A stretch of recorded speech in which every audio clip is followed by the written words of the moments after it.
it for the audio, or you can even watch back. Giving players all the props, or put them on blast. We don't give no hot takes, only talk facts. We're giving all our devotion, riding high on this wave of emotion. Going all out, yeah, cause this is our time. No, ain't no stopping us till we reach the finish line. All in, we came here to win. We're gonna give everything. S-I-C-K on the run. S-I-C-K, sick.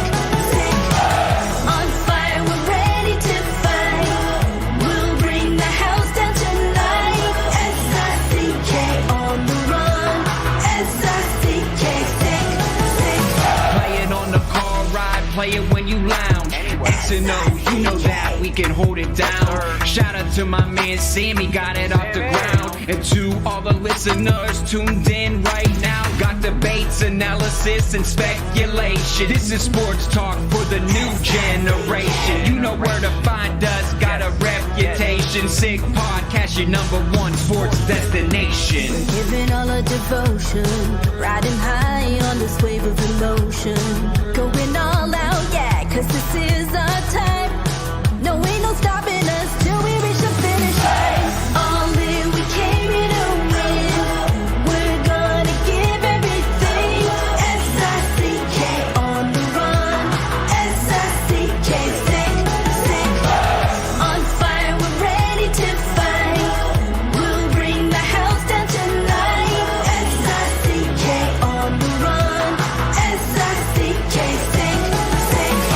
S-I-C-K, it's the sickest podcast. Tune in for the audio, or you can even watch back. Giving players all the props, or put them on blast. We don't give no hot takes, only talk back. S-I-C-K, S-I-C-K, S-I-C-K,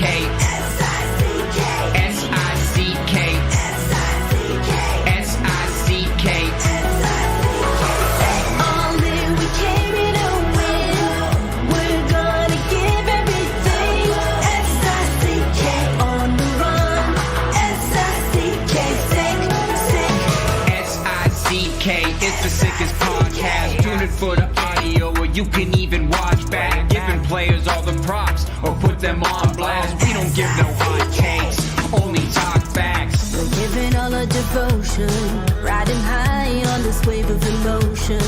Going all out, yeah, cause this is our time.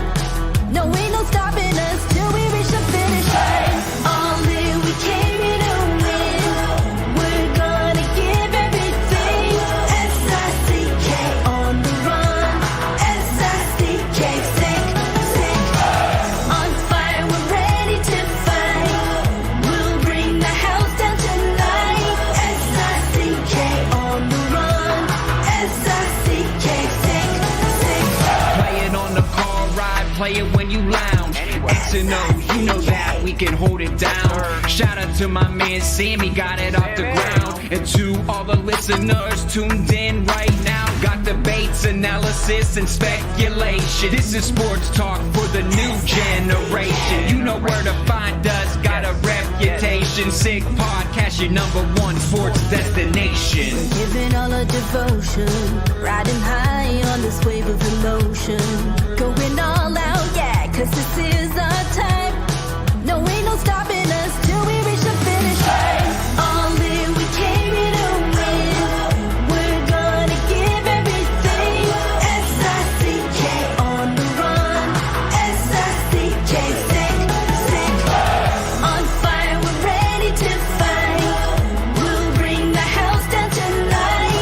S-I-C-K on the run. S-I-C-K, sick. S-I-C-K, it's the sickest podcast. Tune in for the audio, or you can even watch back. Giving players all the props, or put them on blast. We don't give no hot takes, only talk back. S-I-C-K, S-I-C-K, S-I-C-K, S-I-C-K, S-I-C-K, S-I-C-K. Turn up your volume. Because you're about to listen to The Sick Podcast. With Tony Marinaro. 55 seconds left in the penalty, a minute and 27 seconds left in regulation time. Boston 4, Montreal 3. Lafleur coming out rather gingerly on the right side. He gives it into Lemaire, back to Lafleur. Oh! The sickest Montreal Canadiens podcast. You're in the ball! Sports entertainment like no other. Rejoint, on lui fait perdre la rondelle, une passe devant. Et c'est le dégagement et ce sera la victoire des Canadiens. Stanley pour les Canadiens. Le 23e de l'histoire. You found the dogs! John, you found the dogs! He found the dogs! And all together, they worked a young team to the top. And now, a 24th Stanley Cup banner will hang from the rafters of the famous Forum in Montreal. The Canadiens win the Stanley Cup. Brought to you by Energy Transportation Group. Driven to be different. LaBita.tv. Embrace your true nature. And Playground, your premier gaming destination. It's gonna be sick. Marinaro, it's going to be sick, all right. I'm in one of those moods, I'm telling you right now, on this Tuesday, January 23rd.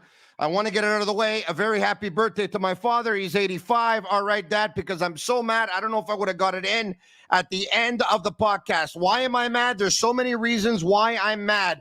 I don't like what I'm seeing right now from the Montreal Canadiens. Their defensive game absolutely sucks. We talk about progression. We talk about getting better. The more games you play, the better you're supposed to get. The more you practice, the better you're supposed to get. How in the world can you explain that after the halfway point of the season, in the last 5 or 6 days or so, we saw the Montreal Canadiens play the way they play? They gave up 6 to Ottawa on Thursday night. They gave up 9 in Boston on Saturday night. And tonight, for me, it was a character game. I don't expect this team to make the playoffs. I made that clear at the beginning of the season. I really don't. They're in a rebuild. I understand all of that. They're going to lose more than they're going to win. I understand all of that. I'll give you that. But the Ottawa Senators embarrassed you last week on Thursday night. They embarrassed you. They laughed at you. They got to you. They scored goals at will on you. They were toying with you. The second they wanted to put it in fifth gear, you could not keep up. And tonight, you know what? You get a heavier lineup. You bring Kovacevic back in. You bring Pearson in. You bring Xhekaj in. Harris is out of the lineup. Justin Barron is back down in Laval. You would think that there's going to be some pride. This is a rivalry between the two teams.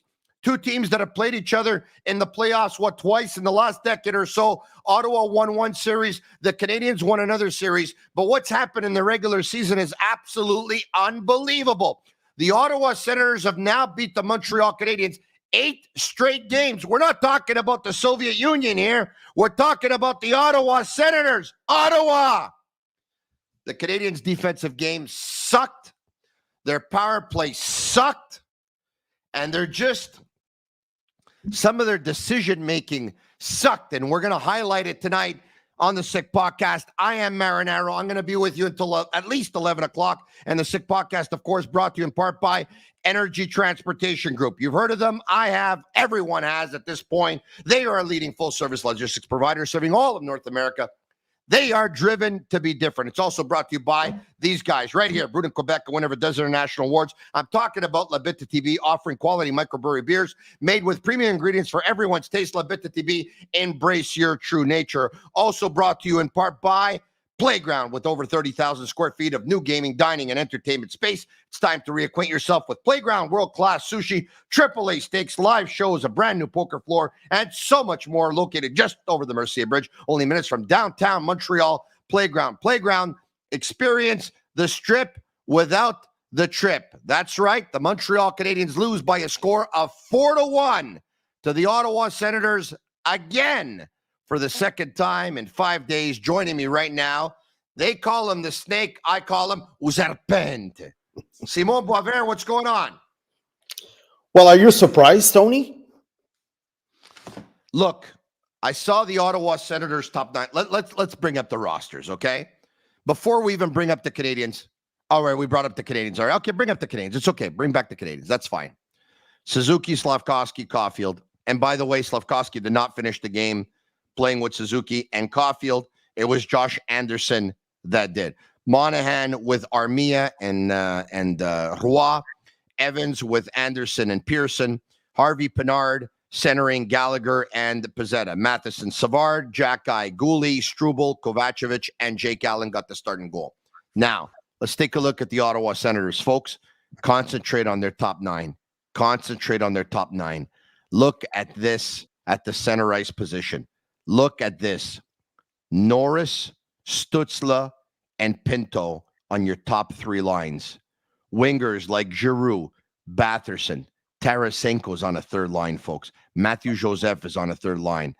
Greg and Brady Tkachuk, of course, playing left wing on that number 1 line. On defense, Sanderson and Zub, Shabbat and Chychrun, Brandstrom and Docker.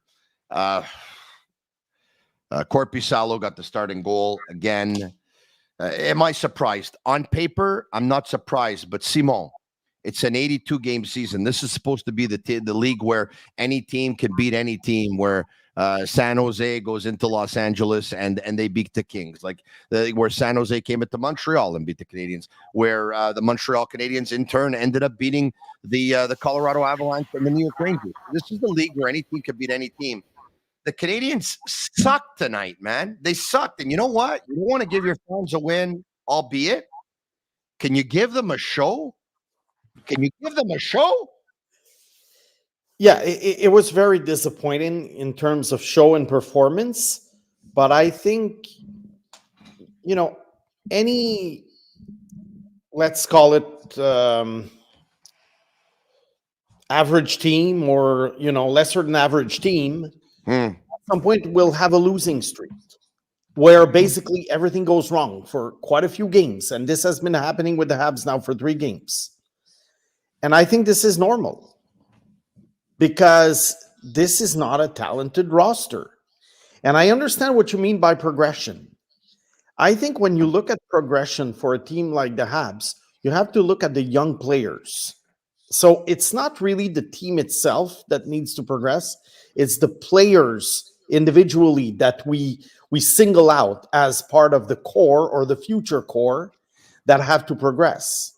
So it all depends on, when you look at the whole season, have they progressed? As Caulfield progress, as Slavkovsky progress, as Gooley progress? This is what you have to evaluate. But before we get to the individuals, and I know they've loved to concentrate on that, and that has been the thing that they have been preaching. They've told us, we've been preaching it too. Let's take a look at the progression of the players, and notably the young players. Has this guy progressed? Has that guy progressed? I want to take a look at the defensive game. Like, I know that they wanted to put into play their offensive concepts. Really, I get it. But we're a couple of years in here now, and this is a team that I actually said, up until recently, I think is going to make the playoffs next year. That was not my opinion before the season started. I thought it would have taken a couple of years. Then all of a sudden I said, you know what? I think next year they can do it. Their defensive game is absolutely terrible. I want to show you the first goal. And by the way, this is a big time mistake. If we can put up, there's a couple of pictures. We'll put up one at a time. All right. The Montreal Canadiens are on a power play. Okay. Look at this. Okay. The Canadiens are on a power play. Let's stop it right here. Okay. There's 21 seconds left in the power play. When teams are on power plays, teams that usually use 4 forwards, what do they usually do when the second unit comes out or in the last 30 seconds of the power play? What do they usually do? If they're a team that plays 4 forwards on the power play, you know what you usually do when the second unit comes out or the last 30 seconds, because maybe your second unit started, now you have your first unit. You put back 2 defensemen. That's what you do, because you have to be careful for the shorthanded goal against when the guy in the box comes out of the box. The Canadiens have a defensive zone faceoff. Suzuki's going up against Josh Norris. Okay. You see Greg to Norris's right. You see Brandstrom, who's right behind. If he wins the faceoff, he's going to take a shot at the net. And of course, you have the second defenseman there for the Ottawa Senators. Okay, look at the Canadiens. To Suzuki's left, you have Caulfield and Slavkovsky, and you have to Slavkovsky's left, you have Monahan. All right, by the boards is Michael Matheson. All right. So Matheson is his responsibility to pick up the guy at the point if they win the draw? No, you would think it's his responsibility to go to the front of the net. Caulfield looks like he's going to go, but obviously he's never going to get there in time. Let's take a look at the next picture now. The draw is won closely, all right? Take a look at the Canadiens. Look, they fire a shot, the Ottawa Senators do. Allen gets a piece of it. A rebound comes out. Take a look at those players. They look absolutely lost. They look like they were up until 6 o'clock in the morning last night playing PlayStation. They look like zombies.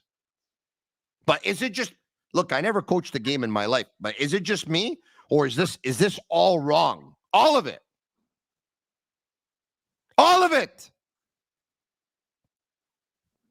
Did you see the mistakes that they made? But did you see the mistakes that they made? The second goal. Why don't we bring up the goals, all right? We'll bring up the score sheet. Let's bring up the score sheet. All right, so Greg scores the first one shorthanded, 7:45 into the game.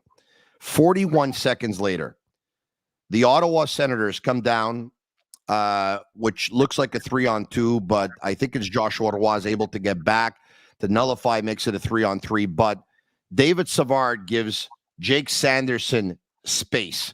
The puck goes to Sanderson. He takes a shot. The shot misses. He follows. He goes all around. He goes behind the net. Savard absolutely just, he's okay. He doesn't know where he is because Sanderson, of course, offensive, defensive, he's moving up in the play.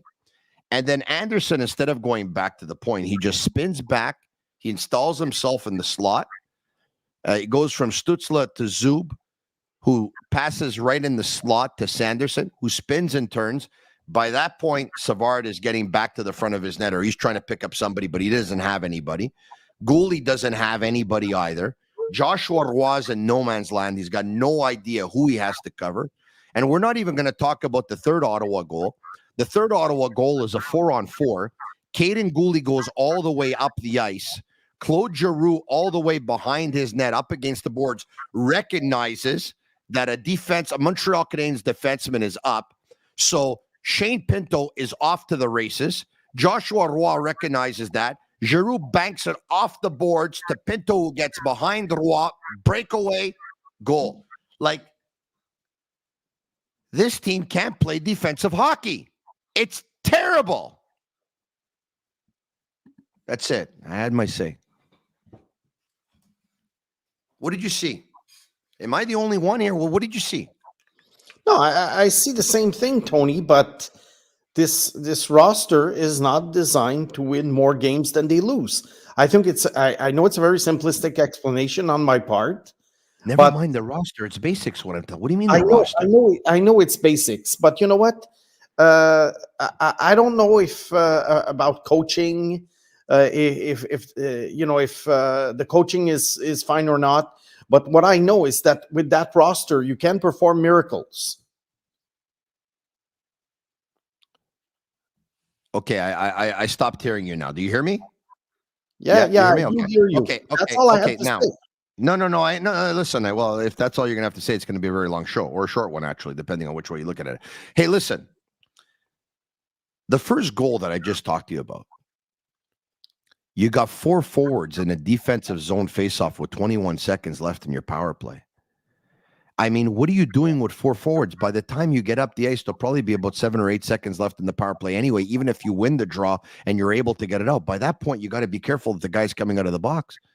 I don't get it. Like, well, I don't get it. Special teams coach. That one is on the special teams. You think? What were they tonight in the power play? 0 for 1,000? Yeah. My buddy Max Lapierre was a regular collaborator, by the way, on Tuesday nights, and he couldn't join us tonight. But Max takes, you know what? He's a great friend, and he's a big believer in Alex Burrows. And when things are going well, we see that picture coming up. But I didn't see that picture coming up on social media tonight. Did you see how static they were on their power play tonight? Yeah. The way they were This has nothing to do with the talent level, by the way. This is just moving your feet. This is just moving. What in the world have I just watched in the last 3 games? This is terrible. Yeah. They're in a slump. But it's normal that they're going to be in a slump. I don't know By why the way, people I freak think the out Senators are after. going to make a push here. I don't know why people freak out after every game. You know, it's an 82 game season. You have to look at the big picture. The big picture is that it's not a great team. So obviously they're going to have some great nights, like against Colorado and the Oilers. And they're going to have some terrible nights like they've had in the last 3 games. But I have to say, it's probably the worst stretch of the year in terms of defense and effort. I do agree with you. The 2 games against Ottawa, I mean, terrible. And the game against Boston, even more. All right. Now, look, at the same time, here I am. I'm hammering everybody. I'm all over everybody. And I'm wearing, my Embrace the Tank hoodie of a couple of years ago. But you know what? Let's embrace the tank here at this point. Let's embrace the tank. Hey, the Ottawa Senators were 15 points behind the Montreal Canadiens. They're now 8 points behind the Montreal Canadiens. One quick look in the standings. Let me just see if all the games are final here involving the Eastern Conference teams. Of course, there's Buffalo, who's playing in Anaheim, and there's the New York Rangers, who are also playing in San Jose. So we don't have that. But what we can tell you is this: even before Buffalo's game is over and the New York Rangers game is over, in the Eastern Conference, the Montreal Canadiens sit in the 13th position out of 16. The Canadiens are 8 points ahead of last place Columbus, and the Canadiens have played 2 more games than Columbus. The Canadiens are 8 points ahead of the Ottawa Senators, and the Canadiens have played 4 more games than the Senators. The Canadiens are 1 point ahead of Buffalo, having played a game more. The Buffalo Sabres, of course, are playing right now as we speak.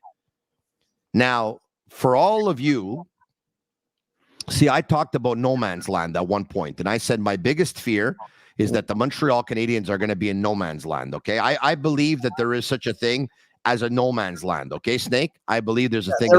So now let me ask Canadiens fans, okay? The Montreal Canadiens are they are 8 points out of a wild card, but they're also 8 points from the bottom team in the conference. What's more realistic? Who are the Montreal Canadiens right now, and who are they going to be after they end up trading who they have to trade at the deadline or before the deadline? Because we know that they're going to be sellers. So at this point, what's the use here? And I understand the players they'll try and win this, that, whatever. But if I'm management, and I know people are going to hate that I'm saying this, but I'm going to say it anyway. Those trades that are supposed to happen at the deadline, I'm making them sooner rather than later. I'm making this team weaker on paper sooner rather than later. I will continue to rotate my 3 goalies and play them and not play my best goalie. I will continue to rotate my defensemen in and out and whatever and all that. I will continue to change my lines. I'm going to continue to do that because you know what? If chemistry doesn't set in and this and whatever, they're going to end up losing more games. I think it's better. I think it's better at this point. Yeah, I do agree with you on this one. I've been saying this for years, but I think what happens with the standings is that they are pretty static when you think about it because of the fact that you always have to catch up lots of teams in order to, pick up pick up points in the standings. And I also think the same thing happens towards the bottom, because in order to get up or get down, you have to have a winning streak or a losing streak, and a serious one. Look at the Edmonton Oilers. They were totally out of it. I mean, what were their chances of catching 6 or 7 teams at the time? And they were 10, 15 points behind. Well, what they did is that they had 2 big winning streaks. One is 9 and one is 13. That is still, happening right now. For the Habs to go down, they're going to have to lose 7, 8, 9 games in a row. But so far, it hasn't happened because they always pull a rabbit out of their hat. They beat Dallas in Dallas. They beat Colorado. So I don't know. As for trading players right away, I think that would be the best thing to do. But are you going to get the best return? And are other general managers willing to trade for players now? Because it seems like everyone's waiting for the last week of February to do this. So even if you call up general managers, you offer Sean Monahan, a healthy Sean Monahan, what are they going to offer you? Or are they going to say, well, call me back in 1 month? So again, I do agree with you. I just realized that it's going to be hard for the Habs to lose more ground than they have right now. And to me, I told you on the last podcast, it doesn't really matter, because the only thing that you need to do this year that matters is win the lottery to get Celebrini, which I saw in person, by the way, last Saturday. Or it doesn't matter if you pick second, third, fourth, fifth, sixth, or seven, because Trevor Connolly will be available. And the Habs have to draft Trevor Connolly. And I said it yesterday on the podcast I do with Mathias Brunet for BPM. I said, if the Canadiens draft Trevor Connolly, I buy season tickets. Yeah? Yeah. I think this guy is the next best thing after Celebrini. Celebrini is so explosive, Tony. I mean, the guy doesn't have like Connor Bedard's shot or hands. So I don't think in that sense he's at that level. But the acceleration, 3 steps, and he goes from one blue line to basically the goalie. It was absolutely amazing how explosive he is. He's been, touted as a poor man's Crosby, which would be a guy who plays a Crosby-like game, but obviously, a couple of, a notch or two below. Yeah, he's not as talented. When he has the puck, one-on-one, he's not as shifty. He's not as crafty. And like I said, he has a very good shot, but he doesn't have Bedard's arsenal of shots. But the acceleration, man. It's, all right. Imagine paired up, with Bedard in Chicago. Oh my God, the 1-2 punch. Mamma mia. All right, okay. So listen, I was going to go to the game, but because you were there in Vermont on the weekend, you saw BU play 2 games, Friday night and Saturday. What did you see? Talk to us about Lane Hudson. Okay, what I saw about Lane Hudson, first of all, it was very hard to judge his defensive game because Boston University is so powerful. He didn't have to defend. They always had the puck. And Vermont works very hard, but, they're not as talented. BU has probably 4, 5, 6 future NHL players. Now, offensively, what I saw from this guy is that he can basically stick handle in a phone booth, which is great. But I don't see the explosiveness that would make him the equal of a Cale Makar or a Quinn Hughes. And this I've said before. Now, the question is, how big is he? He's very small. He's listed at 5'10". I do not think he's 5'10". And he's small. He's maybe 150, 155 pounds. I'm still concerned how this guy is going to be in the playoffs against, a big line, like a 3-on-2, let's say. The opponent's top line, 3-on-2. What's Hudson going to do? And so I think that for now, he's a specialist and a power play specialist, and he needs to be sheltered at first. He needs to be on a third pairing, and he cannot be facing the top 2 lines for now. That is how they're going to be able to develop this guy. And perhaps, at some point, who knows? Because offensively, he is gifted, and I think he can score a bunch of points on the power play. But to me, for now, that's who he is. And the bunny house says he's 5'10", no problem. But he's not 5'10", folks. He's not 5'10". Stop believing everything you hear, okay? Stop believing everything that people are telling you because they want you to. He's not 5'10". Stop. Look, Tony, Mathias Brunet interviewed him in person, and he told me he is not 5'10". He's max 5'9". Max. Yeah. He's not 5'10". All right. So let's get that out of the way right now. Now, to your point, though, I understand exactly what you're saying, and it makes sense to me. At the same time, if the Canadiens' top two lines end up being, just as good or better than other teams, well, then chances are, they'll once again have more of the puck than have to defend. So at that point, he could be on. Okay. But anyway, I want to get back to this game. Okay. I want to get back because there's a lot of things bothering me now. Okay. Yeah. Michael Pezzetta. Do you know how much Michael Pezzetta played tonight? Oh, I saw him a few times. I didn't check time on ice. What was it? He played a minute 57. Okay.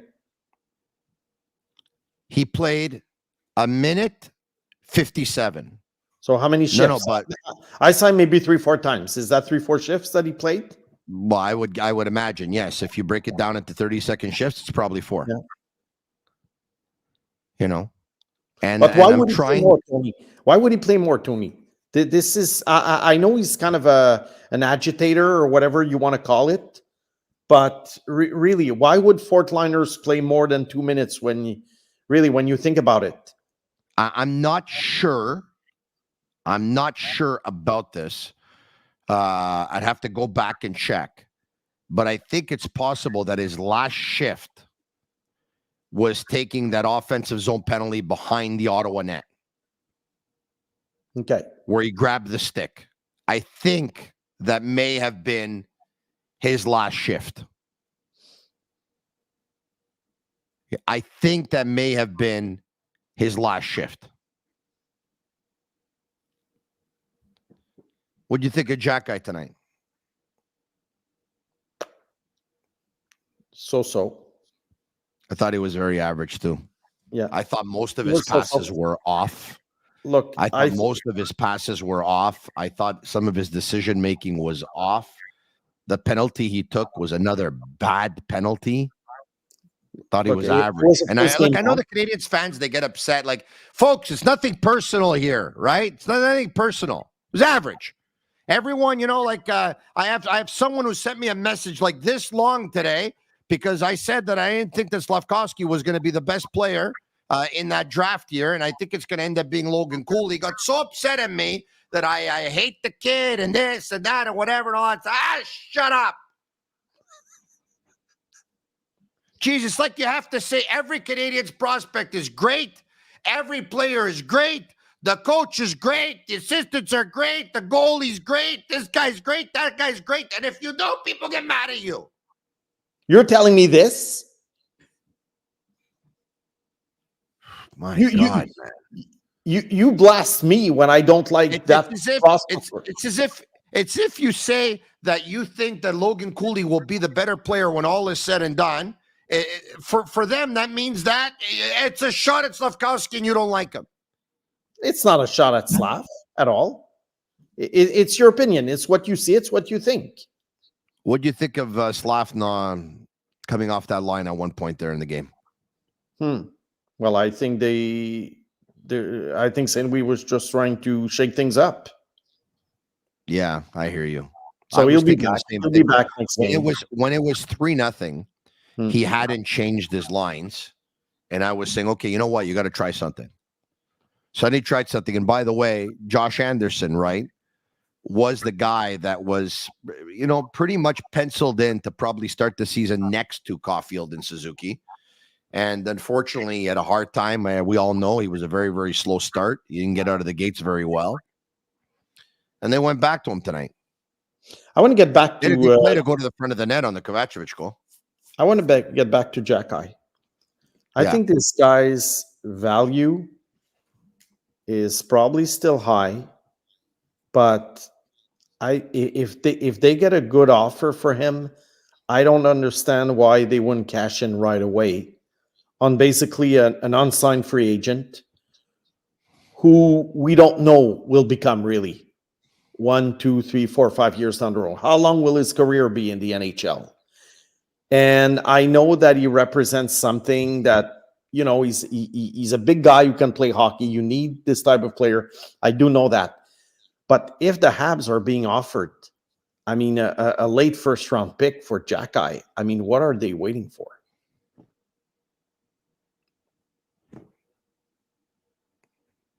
Because he has a dimension that the others don't have. He does, but will he? Look, they sent him down to Laval.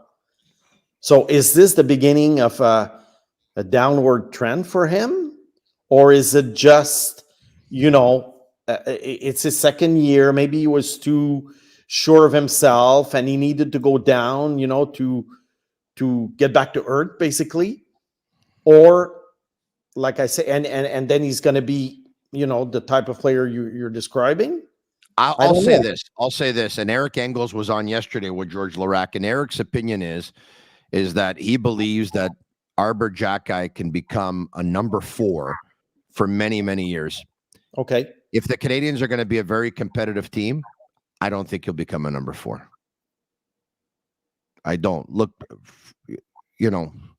so let's just say that you have Mayu and Reinbacher on the right. Let's just say you have Lane Hudson on the left. Jacky is going to be the next guy on the second pairing. I'd be. You really think Mike Matheson is still here, by the way. You really see Mayu on the top 4? Yes. Are you still? You really don't? Are you still drinking too much La Bite à Tibi or what? No, I don't think I'm drinking too much. Okay. I just don't get it. I just don't get it how it's possible. There's a world. Well, let me ask you this. Who do you think has more ability, Jacky or Logan Mailloux? Ability? Yeah. Pure ability? Yeah. I would say Mailloux. Okay. Who do you think's got a higher ceiling between the two? Who do you think's got a higher ceiling? Mailloux. Okay, so I mean, if there's some who see Arbor Jacky as a top 4, and I say that I see Logan Mailloux as a top 4, my opinion is not it's not crazy. No, but how about neither?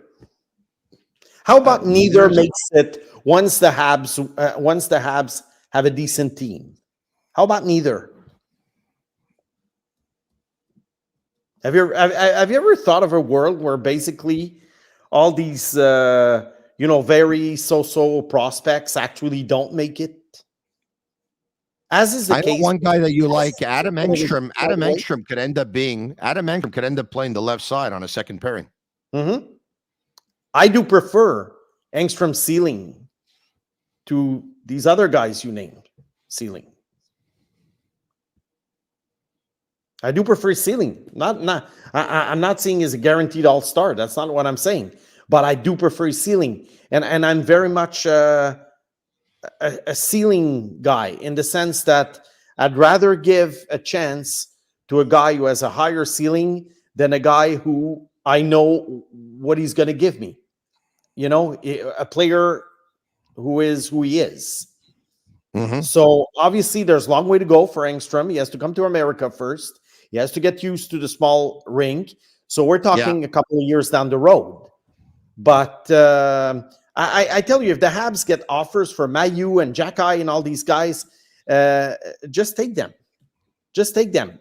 Clean the house right away and get an asset that is potentially better than these guys' career will be. By the way, let's bring up the Ottawa Senators lineup one more time, if we can, please. Let's bring it up one more time. So we're all talking about the Canadiens rebuild, okay? We're talking about the Canadiens rebuild.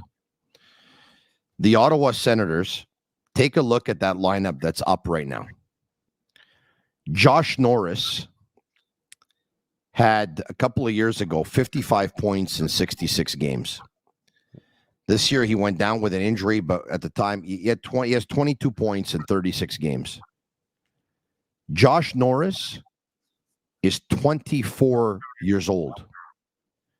Tim Stützle had a 90-point season 1 year ago, and this year he's more than a point per game. He's got 44 points in 43 games. Tim Stützle just turned 22 years old. Brady Tkachuk, who's a big-time power forward, a year ago had more than a point per game, 83 in 82. This year, thus far, he's got 37 in 43.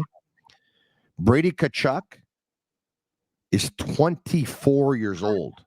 He only turned 25 1 month before next season. Drake Batherson, who a year ago had 62 points in 82 games, is 25 years old.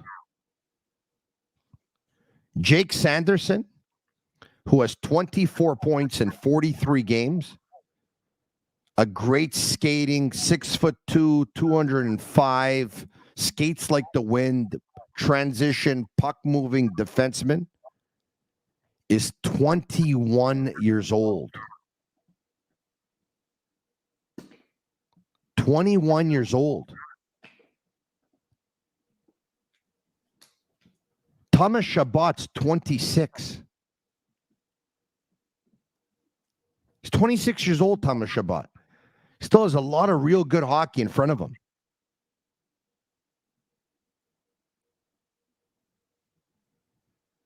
Jacob Bernard Docker is not in that category with the players that we talked about, but he's 23.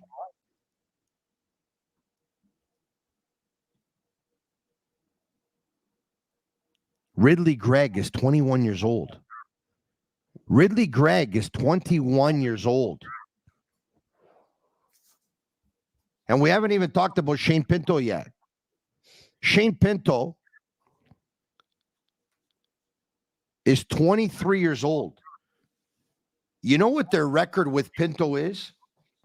52, 39, and 9. Without him, 60, 90, and 12. So we're talking about the Canadiens rebuild.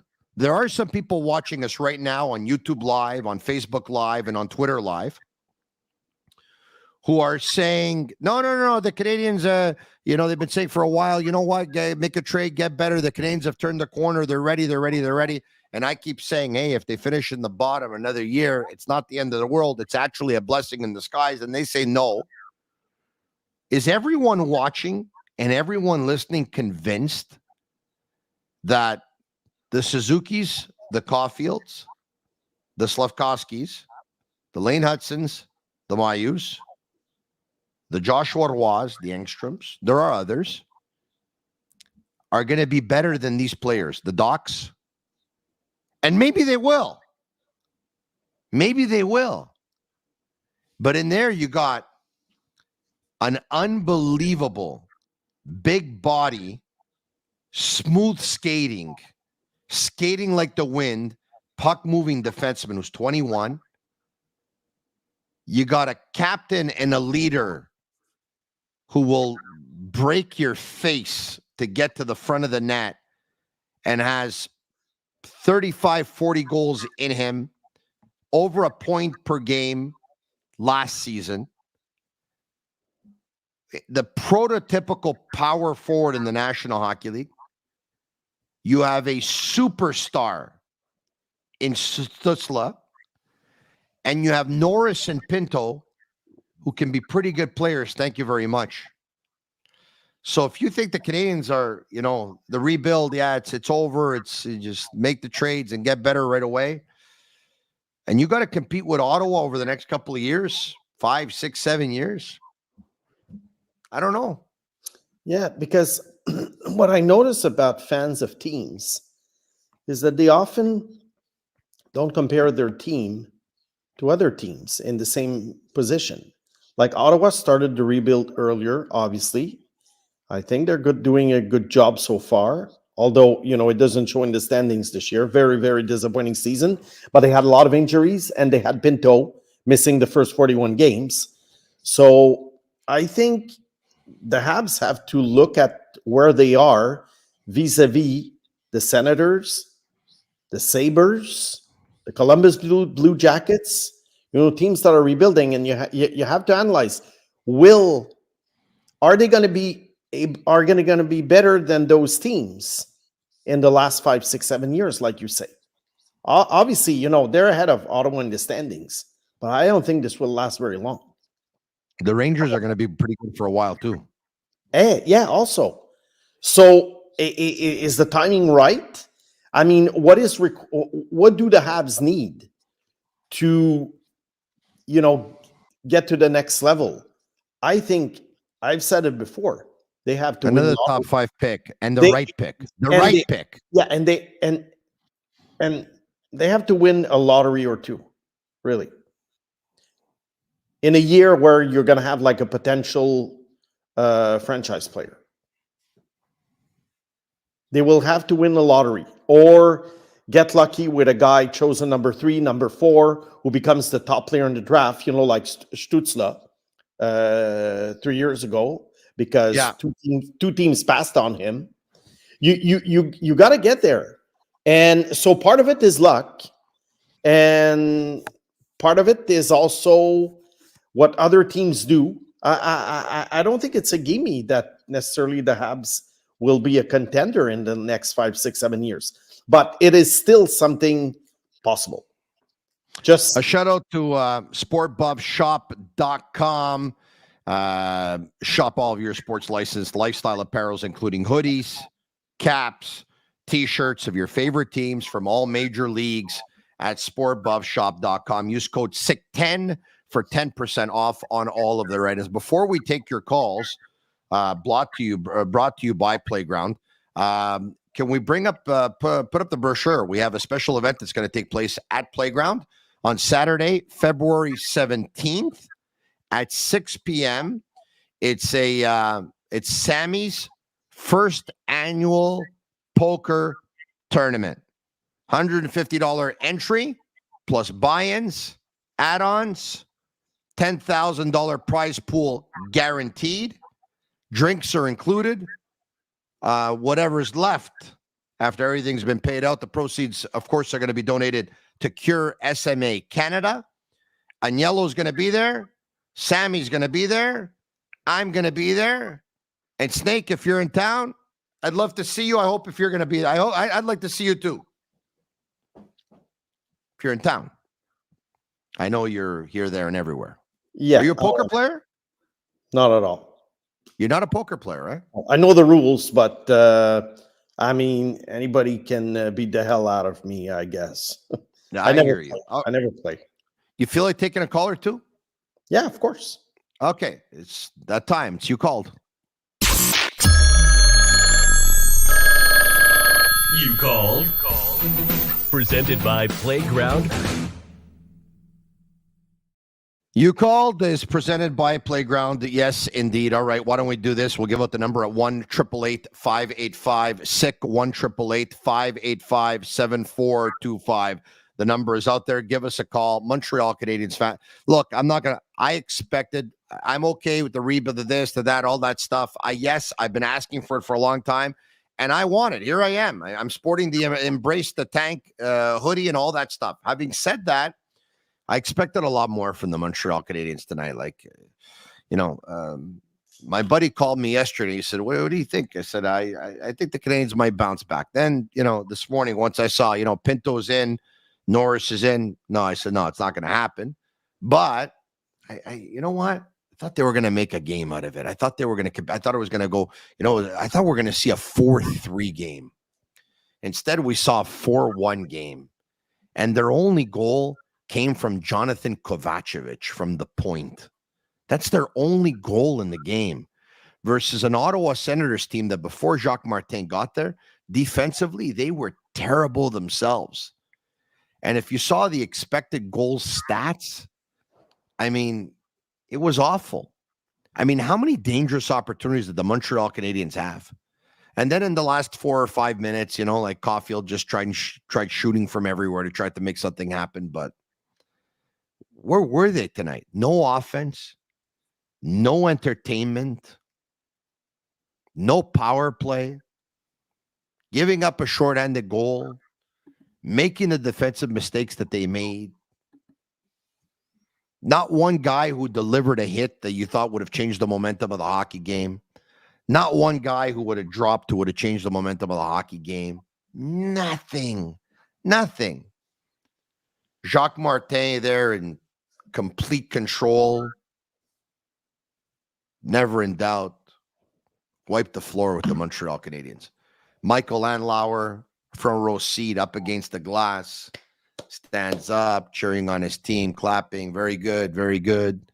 Senators players at the end of the game make their way to center ice, raise the sticks. It was the mom's trip, of course, the moms in the hallway after the game, dancing, cheering, this, that, whatever. Like a walk in the park. It was like a walk in the park. They made the Ottawa Senators look like the Soviet Union. Where are we going exactly? Bruno. Yeah. Yeah, what's up? Tony, hey, remember me? Bruno. When I called you about No, I don't remember you. Okay. Hey, listen, are you still there? I am, but you got your volume up, so I'm hearing the little bit of delay. But hold on a second. When you say, Tony, you don't remember me, you have to give me like a little bit of. And remember you from where exactly? Remember you because I saw you at church last week. Remember you because I saw you in Little Italy. Remember you because I saw you at the pizzeria, or when I was having a sub, or when I was having an ice cream this summer. Remember you because I was taking a walk in the old port, and you approached me with your wife. Remember you how exactly? Okay, I know you're mad because of the Montreal Canadiens, and you know what? All I've been doing is watching the previews games of the Montreal '93 Cup. Yeah, because I'm so sick and tired of watching the Montreal Canadiens. I watch them every night like you do, but they make ever since that guy came out and said that Monahan was going to get traded, right? The Canadiens shut down as a team. They literally, the players, you can see the players are not playing anymore. You can see it. They don't block any. You notice they don't block any shots? Yeah. Who blocked shots? Near like the '93 Montreal Canadiens. Not even. They're playing not to get hurt. That level. They're playing not to get hurt. They're going through motions. That guy that told us about Monahan being traded, did that come from management? Did they do this on purpose to slow down the team? Bruno, between you and I, no, Bruno, let's be honest. The second they picked up Sean Monahan a couple of years ago, I could have told you that he was going to be traded at the deadline. The reason why they didn't trade him last year at the deadline is because he got hurt at the 25-game mark. He had 17 points. He was out for the rest of the season. And at that point, he wasn't going to be able to go out and get himself the 4 or 5 year deal that he would have hoped with the Canadiens or with any other team for that matter. So they said, listen, Sean, you know what? You were doing well with us. We like you. You like us. Why don't you now get back healthy and we'll give you a contract 1 year. You prove yourself again. Have a real good season. And by the deadline, we're going to trade you. And you know what? We're going to consult you. And if we could end up getting a pretty good deal for wherever you want to go, well, that's where we're going to end up sending you. Come on. I mean, the reason somebody came out and said that Monahan, someone came out and said Monahan's going to get traded. And Christopher Columbus discovered America. Scoberto l'America. I could have told you that 2 years ago, Bruno. Hey, are you Jujad? No, I'm Sicilian, 100%. Oh, okay. I'm Chucharo, yeah. Congratulations. You know, I'm okay. So next time when I call. Yeah. I'm right near the Chucharo Club of Windsor. Oh, very good. Oh, that's very nice. Yeah. And when I was young, because I helped build in there. Like I'm 60 years old now, and I helped build that club. There was a party, an NHL party there, and I went into the bathroom. You're not going to believe this, but on one side was Frank Mahovlich, and on the other side was Pete Mahovlich. And I looked up at them because they were so tall, and I said, "You look like someone I know," because I swear I've seen you somewhere. And I said, "Yeah, I'm Frank, and I'm Pete." Wow, that was something. That was that's not a bad story. I have one. I went to Bonanotte on All-Star Game weekend in Montreal, and 3 guys went to the bathroom at the same time to take a leak. Sidney Crosby, Alexander Ovechkin, and Tony Marinaro. Crosby was in the middle urinal, Ovechkin was on the right, and Marinaro was on the left. It was probably the greatest day of my life. Having said that, I will say this. The urinals at Buonanotte, the water's very cold. Very cold. Thanks for taking the time. We'll talk to you soon. There's Bruno. Where are we going next? Very cold, that water. Very cold. John. John, what's going on? Not much. You? I'm okay. Do me a favor. The snake looks like he's about to pass out. I'm either boring the hell. I don't know what he's doing. I can't see his hands. He's keeping himself occupied. I don't know what's going on. John, have a conversation with the snake. I'm going to snip back. You talk to him. Yeah, they call him the snake. By the way, I call him. I think snake, along with we should be the 2 scouts of the Canadiens because they have the worst scouting in the world, and that's why they've been like this for the last 20 years. So this is the whole problem. Nobody talks about this a lot. They go, how come Slavsky doesn't do well? How come he's really progressing a little bit? He is progressing. Come on, you choose 2 or 3 games that he didn't have his best game, and you call now. Come on, where were you a month ago? Look. He's not going to be a star player. The best he's going to be is a 2-way hockey player, power forward who doesn't get, maybe he gets 50 points or 55 points. He doesn't have the brains. He doesn't have that shooting ability. He's not a good playmaker. He's going to be an average to a good 2-way hockey player. That's his ceiling. Look at Suzuki, Caulfield, our second-line players. I agree with Snake. Exactly. They're second-line players. They're scared to go into the board. They're soft. Okay, but Suzuki wasn't drafted by the Canadiens. Suzuki was not. Hold on a second. Suzuki wasn't drafted by the Canadiens. Yeah, I know. When you said their scouting's terrible, he wasn't drafted by them. They got him in a trade, but they got him. They got him in a trade. I get that. Yeah, they got him in a trade. They got him in a trade for a winger that they no longer wanted to keep here. They no longer wanted him to be the captain. They knew he was going to demand about $7 million a year. They didn't want to give it to him, and they couldn't wait to trade him because they wanted to give the seat to Shea Weber. That deal, even though they got Suzuki, you're not gonna win a championship with average players or guys who don't show up every game. Josh Anderson, you traded one loser for another loser. A guy who has no brains, he cannot score much. He gets a goal. Okay, but listen. Games, and he doesn't play other 2 games. So listen. Hold on a second. Okay, I gotta tell you this. Nobody who's made it to the National Hockey League is a loser. I know you're upset. He's not a good hockey player. Okay, well, yeah, but listen, that's average power forward, very average. Look at his points. He's definitely not a loser because he's making $5.5 million a year for the next 7 years, and you and I are here talking about them, and we're making $20. So he's not a loser. It doesn't matter. I'm talking about comparing him to other power forwards in the NHL, not him against Pee-wee players. I'm saying, yeah, but I understand. But they got him for Max Domi. The Canadiens versus other guys on other teams. They got him for Max Domi. You realize that, though, eh? They didn't give up. Max Domi is also overrated. That's why he's played for 5 teams. That's why he gets traded so often. That's why Josh Anderson gets traded so often. Why do you think guys get traded so often? Because they all love him? If they really loved him, a team, he would stay with a team for a long time, of right? course, yes, I understand. Listen, you need a massage.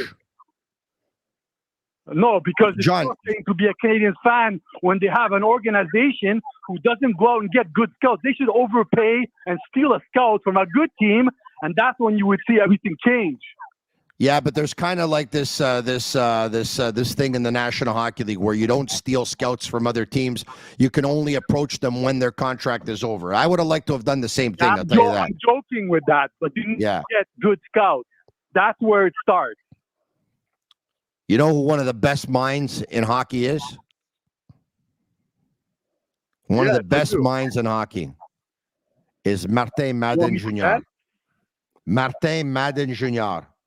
the assistant to Pat Verbeek in Anaheim, and he oversees the entire scouting department as well.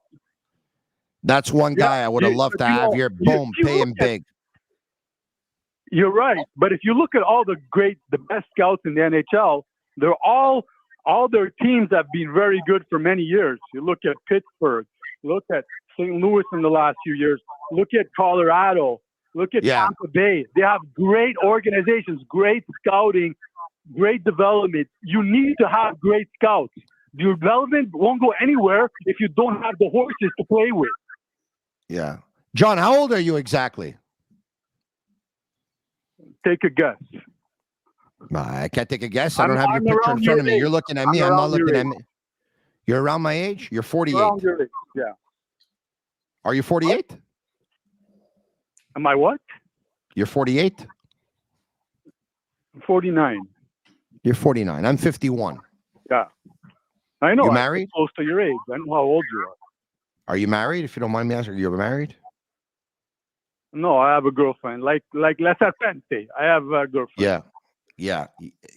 I sense a lot of frustration. I think. Yeah, I'm frustrated because I've been watching the Canadiens since I'm 5 years old. I think you should. It's embarrassing to be a Canadian fan when I know that the ownership doesn't give a shit about winning, because if they did, they would have would have just fired everybody in the scouting 15 years ago.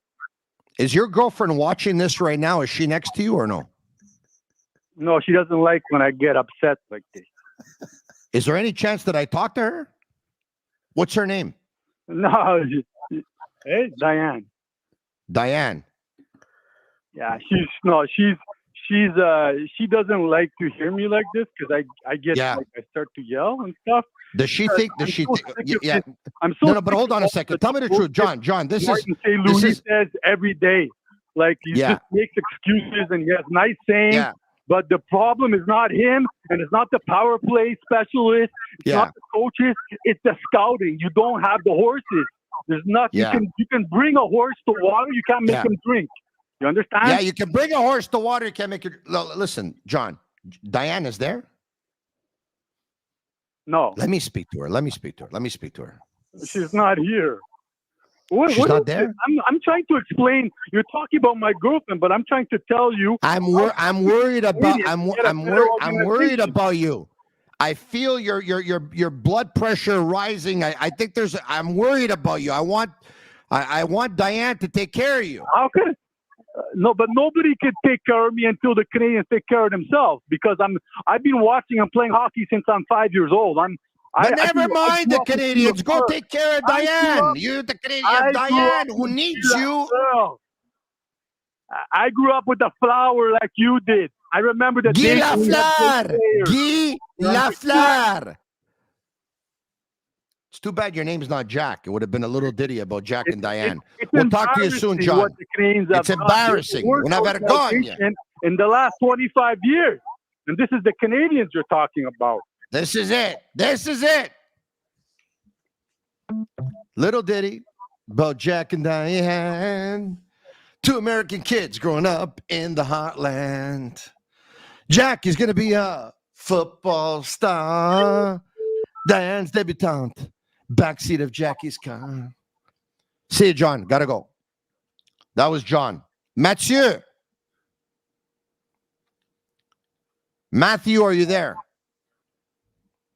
Yes, I'm here. Hello, Tony. Hello, Snake.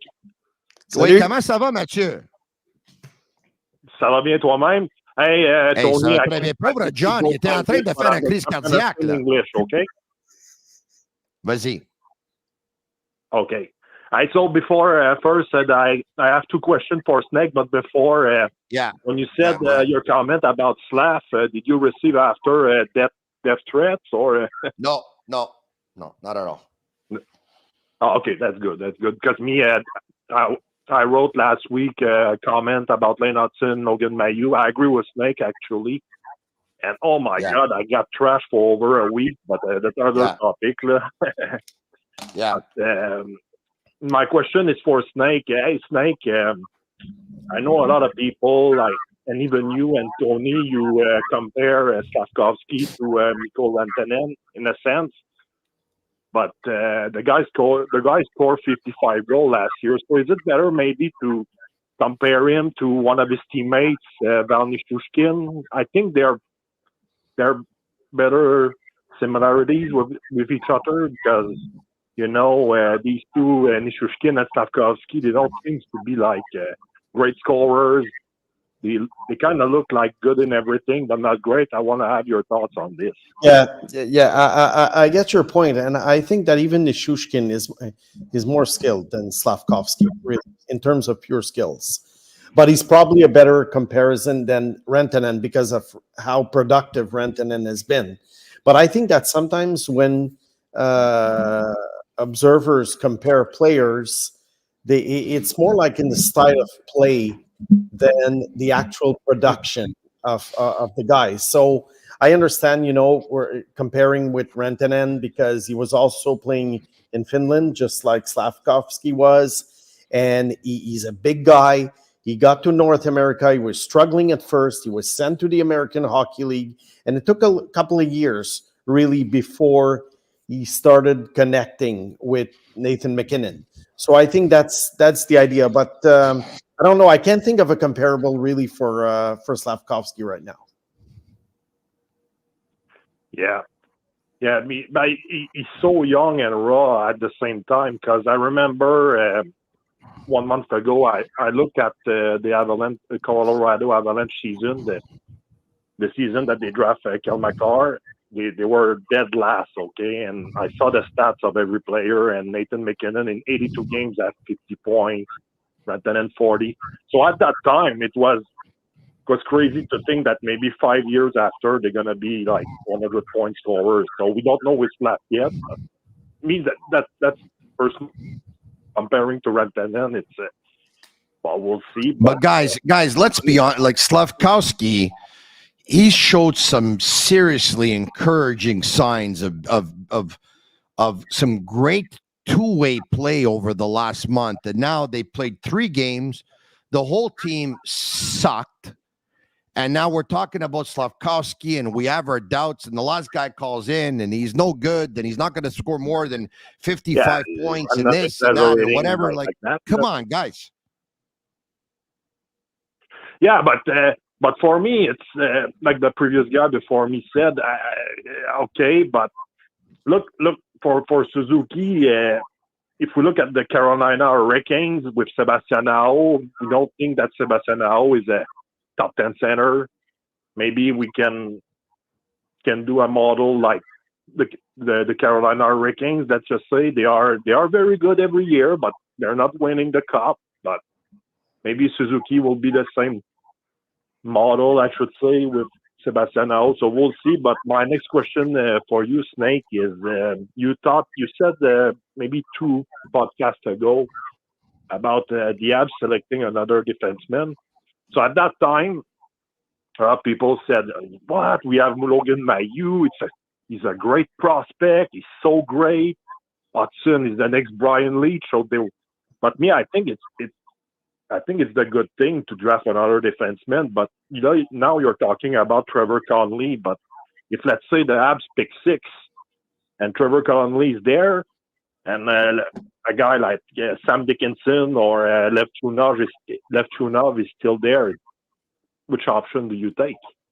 Well, I think Lev Chunov is gonna be gone by number 6. Sam Dickinson could be around, but I would still pick Conley because you can't draft for needs. You can't draft like for a particular position because lineups change. Trades can be made. Some players don't perform as well as we thought they would, and vice versa. So I think, especially with hockey, you need at least 2-3 years before a guy can have an impact minimum. So I do think that you think the player you think is the best available. So I would still take Trevor Connolly, but I do think that there's a chance that the Habs pick a defenseman because there's going to be a lot of defensemen who are going to be picked, I think, in the top 10. Some very good guys. They better not draft another defenseman now. Let's go. I don't see any superstars. However, come on. But you think that Mailloux is going to be a great top 4 defensemen, we really don't know. Yeah, but Mathieu, they only have one guy that scores goals. I mean, they keep on getting the puck to Caulfield. It's the easiest team in the league to defend almost. You know exactly where they're going. They need another scorer on this team. But Kirby Dach is not here this year. He will be there next year. Kirby Dach's not going to be a 40-goal scorer. I love him. He's not going to be a 40-goal scorer. Unless, of course, hold on a second. Unless, of course, more than one line. You draft the right defenseman and you end up trading a defenseman going forward to end up getting forwards because but you need some offense too here. Yeah, but Tony, I think the depth of the Habs defensemen is overrated. I don't think they are as deep. I agree with Snake. As a lot of people say they are. There's a lot of question marks out there. And we all know that all prospects don't pan out, and that's good for any team. So I'm not sure that they have enough defensemen. I'm not saying they should draft a defenseman, but I'm just saying that if they do, people shouldn't freak out. That's all I'm saying. Yeah, all right. I agree, but people will freak out. That's the thing, and that's crazy because if you really think that Hudson, Mailloux are really like top-notch elite prospects, I think you guys are all wrong. To be honest with you, I'm not a scout, but I read a lot of stuff, and Mailloux is look at Braden Schneider for the Rangers. Third pairing, he's perfect there. He's perfect. When he moved to the second pairing, I see on Twitter a lot of Rangers fans and Larry Brooks, Braden Schneider, he did a mistake and that. Third pairing is perfect, but you know what? It's gonna maybe happen with Mailloux. We don't know. You have to. Martin said we was talking about chairs. The other I don't know a few weeks ago, and I think you have to find the right chair for a player. And if you put a potentially third pairing guy on the second pairing, you're looking for trouble. And it's the same thing. As long as you have Suzuki and Caulfield on your top line, you're not going to be a contender. Because Suzuki now, at age 24, he is who he is and who he will be, which is fine. But you don't think that he's going to maybe reach Sebastianao level to maybe... I don't see it. Maybe we can look at the Carolina Hurricanes model, Svechnikov.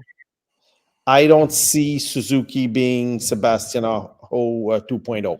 I don't see it. I see him as a good second-line center. And you know what? As a second-line center, it could be even better because obviously there would be less pressure on him to perform because there would be a number one center. Let's say the Habs win the lottery with Celebrini. Within a year, Celebrini is the number one center on the Habs. Suzuki is number two. And you know what? I think it would be great for him, really. Yeah, of course, for sure. But like Sebastianao, if he could have a little help in Carolina, but you know what? They got a great defense. They come guys. Nick Suzuki in his fifth season has 39 points in 47 games. Yeah, I know. Okay.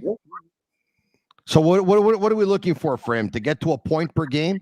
Sebastian Aho, a couple of years ago, had his best season in National Hockey League, 81 points in 79 games. This year, he's on pace for even better than that. Okay, 51 points in 42 games.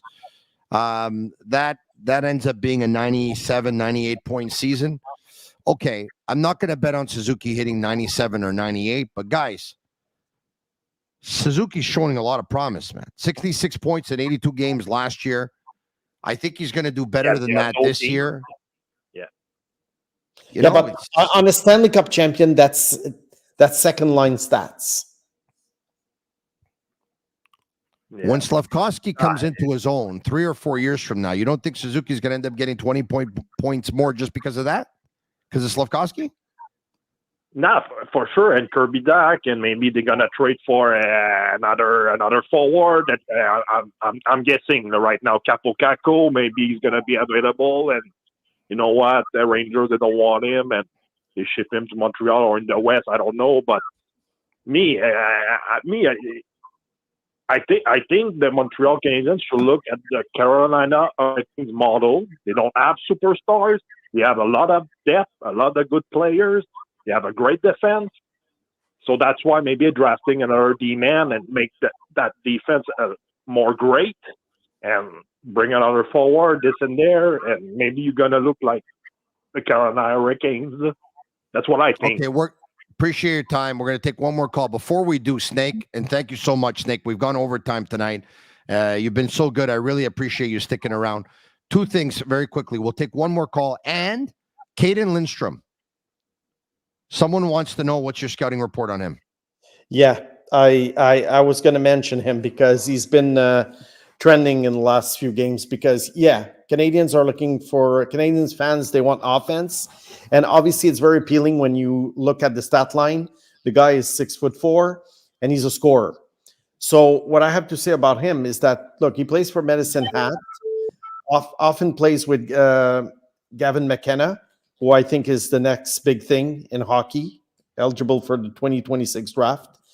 I think Lidstrom is probably going to be a top 5 pick. I think he's going to be a scorer in the NHL.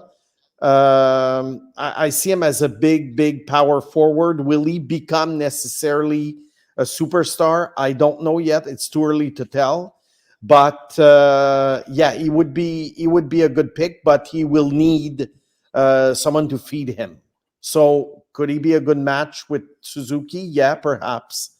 But that's one guy I would consider obviously in the top 5. For those who are wondering who he is, he's a BC boy. He's a left-handed centerman who stands at 6'4". He's already about 215, 220. He plays in the Western Hockey League for the Medicine Hat Tigers, and he's got 46 points in 32 games thus far this season. But I see more. I see more as a winger in the NHL, at least at first. One more call, Peter. Peter. Hey, Tony. Peter, how are you? Can you hear me? Tony, I'm good. I just want to say one thing. You two, you and Snake, are the best duo in broadcast history. Like, honestly, the best duo in broadcast history. Well, I appreciate you saying that, but I don't. With all due respect to Snake, and I don't think that's true. Like that, me and Snake are the best duo in podcast history. But I'll take it. Thank you. Hopefully, Agnello's listening and signing bonus or something. I'm ready for a good laugh all the time. Thank you. I appreciate it. Now, do you think Agnello should give me a raise? Of course, man. Don't you think he should? Don't you think he should at least pay a vacation for me and my family at the end of the year and say, "Hey, by the way, this is your bonus, 2 weeks, all inclusive, family of 4, boom, 5-star hotel resort with the butler, the everything, massages, the spa, the sauna, everything." No, yeah, you deserve it, man. You deserve it. I think I do. Yes, thank you. Hard. And thank you. Yeah, I just want to say, Snake, you like, honestly, everything Snake says is true. I don't know why you don't, like, you always disagree with him, Tony. Like, Suzuki is not a first-line center. Caulfield is well, everything I say at home is true, and my wife always disagrees with me. I mean, it's just the way it is sometimes. Yeah. Caulfield shouldn't be on your first line in an ideal Stanley Cup team, right? I'm going to say one thing, okay? I stopped watching. I don't watch the Canadian games anymore. It's so boring. No? I was like the biggest Canadian fans. It's so boring. Like, the game was on today. I didn't watch it. I don't care. Like, the team is so boring. So boring to watch. We don't have superstars. We don't have enough. Oh, hold on a second. You didn't watch the game tonight? I did not watch the game tonight. So what are we going to talk about exactly? We're going to talk about how the team doesn't make sense, man. Like, you compare it with, you guys were comparing to other teams that are going to be contenders, like, in the next years, and you were pulling up the Ottawa team, and you're never going to beat that on paper. You're never going to beat Buffalo on paper. You're never going to beat, Boston. You're never going to beat Tampa. Like, you're like, they try to tell you that the rebuild is in 2 years, but it's like in 5, 6, 7 years, I see that you can build something. I don't know. You don't in another 5 years, you think? I don't know. I don't think it's anytime soon, to be honest. Like you look at that team on paper, you don't have a first line center. I mean, we have hope in Slav that he's going to become something, but we had the same hope in Kotkaniemi, and look what happened to him. And I don't know, man. It's just you don't have a superstar that comes the first year and just is. It's like they're going to have to hit. See like actual. We want to see it happen like right now, and it's not. Yeah, they're going to have to hit on those high draft picks, obviously, whether it be Slav Reinbacher, the guy they're going to pick this year, and there's going to have to be, we were talking about him, a Sebastian Aho coming out of the draft at some point. You know, some guy who drafted 35th or 40th, you know, who becomes a star. This is what you need. So that's a lot of ifs. And there's also lottery luck, you know, that comes into play. But I do agree with you that it's not a very talented team. Sometimes they are fun to watch, I have to say. But there are games like tonight when they're not. And my concern about the Habs is that, is it possible, Tony and Peter, is it possible that at some point, you know, you never know, and I'm going to get, you know, I'm going to get a lot of heat for what I'm going to say.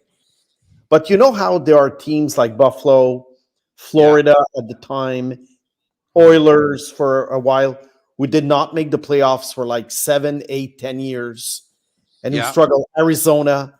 Is it possible that the Habs could become this if they don't hit on their high picks? Or are they going to become a middle of the pack team, you know, what Tony calls no man's land? Or are they going to become a good team? Or are they going to be a Stanley Cup contender? I think all 4 possibilities are on the table right now. And we're going to need another year or two before we can really figure out what the future holds for the Habs. What do you think, guys? Tony, what do you think? I think the secret to the caramel bar here is they're banking on their development doing such a good job that everyone they have drafted and they will acquire will maximize their potential. And if they do, that's what ends up speeding up the whole rebuild. That's what it'll be, guys. That's what it'll be. I would make Snake the head of scouting. And Mositumo with the Snake. So if I was the GM, Snake is the head of scouting. You make the decision, Bob. Well, I hope you get that job one day, Peter. Oh no, I'm nowhere near you, man. Yeah, I don't know, man. This team is that's what I see. I see Arizona that's gonna miss the playoff for like the next 5, 6, 7 years, and then we're gonna question again. Maybe we need to rebuild the rebuild because finally Suzuki is not the first line guys. Caulfield, I mean, look at Goudreau. What has he done? Like, just I'm not saying it's wrong to have small guys, but Caulfield shouldn't be your best hope in the team. Like, he's the superstar and he's the number one guy when he's the smallest guy. And I know you're going to talk about Saint Louis did it, but you know he had Le Cavalier and they had a great team in Tampa. But yeah, I don't know. And not to say we were stronger physically than Caulfield is, and he was not as one-dimensional as Caulfield is. The thing is that Caulfield is an excellent complementary piece on a team, but he's being made the star of the team. He's being made the great hope, you know, that people have. Whereas he should be seen as an excellent complementary player. And he should be maybe, you know, amongst the forwards, he should be the Habs' 4th or 5th best forward. And as long as he's not Montreal's 4th or 5th best forward, the Habs are not going to win the cup. Yeah. I agree with you on this one. You said it before on the broadcast. I agree with you. Oh, yeah. Guys, they have so many first-round picks, second-round picks, assets, prospects, picks stockpiled that they're going to use them at one point to go out and get somebody here. They are. And don't forget, the second the contracts start coming off the books, the second they start coming off, Jake Allen next year, David Savard next year, Yoel Armia next year, Dvorak next year, in 4 years Anderson, in 4 years Gallagher. The second they come off, they're going to try and buy their 649 ticket, man. They're making a pitch for an unrestricted free agent. They're going after somebody. No, the way I went after the prom queen on grad night. The same way. Yeah, but expensive UFAs were like 28, 29 years old are not necessarily the way to go. I mean, usually these signings end up more disastrous than successful. You complain about everything, though, was it too? Yeah, I do. Yeah. Because I'm just being realistic. Yeah. Peter, it was fun. Thank you very much. Simo, the snake, Boisvert, o serpente. I feel terrible. Agnello, pay this man. Agnello, pay this man. He was supposed to come on for an hour. It's 11:21. The guy did 21 minutes of overtime tonight. Show me the money, Tony. Show him the money. Show me the money. Love Jerry Maguire. I got to tell you something. You complete me. Thank you, Serpent. Have a good night, Tony. Hey, by the way, you got your own podcast going. Yeah, with Mathias Brunet. First episode was up today on the BPM Sport website, on YouTube, and within 48 hours on all the other platforms. Fantastic stuff. We mainly talk about, Habs prospects, future drafts, past drafts. That's the theme of the podcast. Congratulations to you, my friend. We'll talk to you soon. Salut, Tony. All right, there you have it. Simo, the Snake, Boisvert, for Agnello, Sammy, and Juliana at Master Control. Once again, I want to thank Energy Transportation Group. I want to thank Labita TB. I want to thank Playground. I want to thank sportbuffshop.com. And I also want to give a shout out to Charlie and Sam over at Optimal Stretch Clinic at 4710 St. Ambroise in Point St. Charles. I'm going to go for my fascia stretch therapy tomorrow. They're your one-stop shop. They've opened up a gym, by the way, which is in the same building. They have osteo services, and they basically whatever you need done to you, whether you want to get in shape, whether you need a nutritionist, whether you need a stretch, whatever. They have it all at optimalstretchclinic.com. So I thank them very much. We'll be back tomorrow night, same time, same place. It was a bad night for the Montreal Canadiens. They lose 4-1 to the Ottawa Senators again. This time in Montreal on home ice, that stings even more. The changes to the lineup didn't help. I hope I gave you a little bit of therapy tonight. I know this did me a lot of good. I thank you for being there. Your sick army, my sick community. Thank you very much. If you liked it, like it, share with your friends. Comment sick, SICK, SICK. Leave us a 5-star review on Apple. It's my way of feeling the love. Once again, have a good night. I'm Marinaro. Embrace the tank. And that's a wrap. Hope you don't miss us too much until next time. Follow the Sick Podcast with Tony Marinaro on YouTube, Instagram, Facebook, Google Play, and Apple Podcasts. The Sick Podcast is brought to you by Energy Transportation Group, driven to be different. La Vida TB, embrace your true nature. And Playground, your premier gaming destination.